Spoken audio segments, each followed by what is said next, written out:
The rivalry between Pontiac and Chevrolet was the stuff of legends back in the day when Pontiac was still making cars.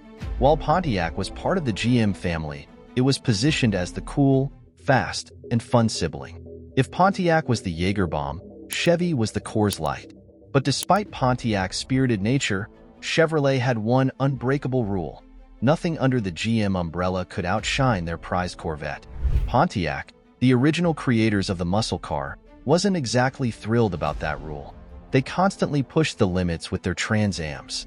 By 1991, with the end of the third-generation platform approaching, Pontiac decided to commission a special edition Firebird that could challenge the Corvette's throne. This car was designed with everything: an insane V8 engine, a rock-solid suspension setup, and horsepower numbers that went toe-to-toe with the legendary ZR1. That car was the Pontiac Firehawk. Before we dive into just how wild the Firehawk really was, let's take a step back to understand its background. The official name for this beast was the SLP Formula Firehawk. SLP stood for Street Legal Performance, a performance parts company founded by Ed Hamburger. Ed was a true car enthusiast and a serial entrepreneur in the performance automotive industry. His early successes came from working with Mopars and later Hamburger oil pans, which became a leading manufacturer in that space. After selling both businesses, he launched SLP in the late 1980s. SLP made a big entrance into the scene with products for GM vehicles, specifically focusing on the third-generation Camaro and Firebird platforms, which introduced GM's wedge-style designs of the 80s. According to SLP's own history, they were the first to offer a 50-state emissions-legal performance package for these cars. It not only boosted performance but also improved fuel efficiency, a rare combination for the time. Considering that a stock V8 Firebird in the late 80s barely managed over 200 horsepower, any improvement in performance was a huge deal. SLP's package included a full exhaust system with headers, a revised intake, and a retuned ECU, which resulted in a massive 50 horsepower bump over the stock model. These were impressive numbers for the time. And with the package being 50 state legal, it definitely caught everyone's attention, including Pontiac's. Pontiac saw the magic SLP was working and thought if they could offer a high-performance, special-order Firebird that was way faster than expected, it would not only boost the brand's reputation but also reinforce their dedication to performance. SLP got to work, engineering and prototyping what would eventually become the Firehawk, with access to GM's proving grounds to fine-tune it. These Firehawks would be sold as special-order Firebirds through select dealerships, complete with a factory warranty. It's worth mentioning that the Pontiac Firehawk wasn't featured in any official Pontiac advertisements. Since it was sold through dealer partnerships rather than directly from the manufacturer, it operated more like how Baldwin Motion sold their cars. By 1991, SLP had completed its research and development and was ready to unleash their creation onto the market. The Firehawk was positioned as Pontiac's ultimate performance machine, which also meant it carried a hefty price tag, starting at $40,000 and topping out at $51,988 with options. That was double the cost of the top-tier Trans Am GTA. So, what made the Pontiac Firehawk worth all that money? Well, every Firehawk started with a red Firebird formula as the donor car. But the real cost was funneled into the powertrain and extensive upgrades. The 350 cubic inch GM L98 small block engine was retained as the base, but it was given a complete overhaul.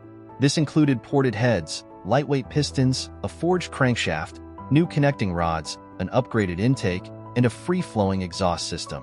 All of these internal modifications transformed the engine into a beast.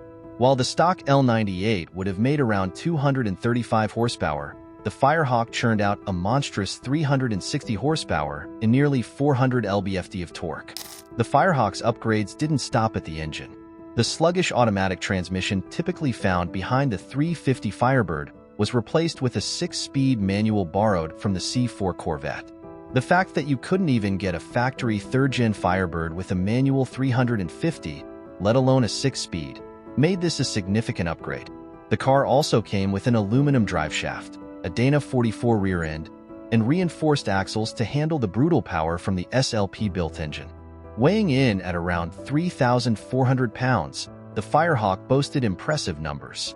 It could sprint from 0 to 60 in just 4.6 seconds, and run the quarter mile in the low 13s, with a top speed of about 160 miles per hour. These were numbers that could not only challenge, but even surpass some C4 Corvettes, putting the Firehawk in the same league as the mighty ZR1, and even a few exotic cars of the era. Now, if you opted for the fully loaded version of the Firehawk, those extra $10,000 or so got you some serious upgrades. This included 4-piston brake calipers borrowed directly from the Ferrari F40, a lightweight aluminum hood, a Recaro racing seat, harnesses, a roll bar, and other racing-specific components, making the car track-ready. The Firehawk also featured 275-size tires at all 4 corners, providing a huge leap in mechanical grip compared to the stock Firebird tires. However, those same tires made driving on public roads, especially over potholes or uneven surfaces, a more jarring experience. Publications like Car and Driver and Motor Week noted that while the Firehawk was visceral and raw, its ride quality and interior refinement were lacking. But that wasn't the point of the Firehawk. People bought this car for one reason. It was the only turnkey, old-school hot rod you could buy at the time. And because it was an SLP product sold through Pontiac dealers, they were able to bypass certain regulations, such as the EPA's 50,000-mile emissions test. Even with all its performance brilliance, the Firehawk's price tag, ranging from $40,000 to $50,000, put it dangerously close to Corvette ZR1 territory. And while the Firehawk could hang with the ZR1 in terms of performance, the Corvette was generally a more livable car, despite having 2 fewer seats. This price competition with the ZR1 likely contributed to why the Firehawk remains so rare today. You probably haven't heard much about the Firehawk until now. When it debuted between 1991 and 1992, it was during a time when the 3rd-gen platform was starting to show its age. Beneath all the upgrades, everyone knew these were still built on the same bones as the 1982 Firebirds.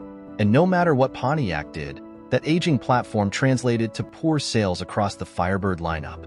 The excitement for the 3rd-gen Firebirds was fading, and while the Firehawk was fast, many saw it as an expensive version of an outdated car. Meanwhile, the Corvette ZR1 was making waves, grabbing attention and customers alike. As a GM flagship product, the ZR1 benefited from more exposure and availability than the Firehawk, which was only available through special dealer orders. It simply had stronger marketing power behind it. By the time the 4th-gen Firebird came along in 1993, only about 25 SLP Firehawks had been built on the 3rd-gen platform, making them incredibly rare. Originally, SLP had plans to produce 250 of these cars, but that goal was never realized. While all Firehawks were supposed to be painted in bright red, a few of the 25 received different colors, including one that was painted green. Despite the 3rd-gen Firebirds often being considered the red-headed stepchild of the Firebird family, I personally love their sleek lines. And it's clear that values for clean 3rd-gen models are climbing fast. The Firehawk, with so few sales to compare it to, is hard to price, but it changes hands so rarely that it's almost irrelevant. Thankfully, the Firehawk story didn't end there. SLP saw a resurgence and had the chance to do a lot more with the Firehawk name when the 4th-gen platform was introduced in 1993. But that's a story for another video. If you're interested in hearing more, leave a comment down below. And as always, thanks for watching another episode of our Rare Cars Revival documentary series. If you enjoyed this video, we'd love it if you could give it a like and share it with other car enthusiasts. Also, don't forget to subscribe to the Rare Cars Revival YouTube channel and smash that notification bell so you won't miss any future episodes on the world's most fascinating cars. Until next time, fellow enthusiasts,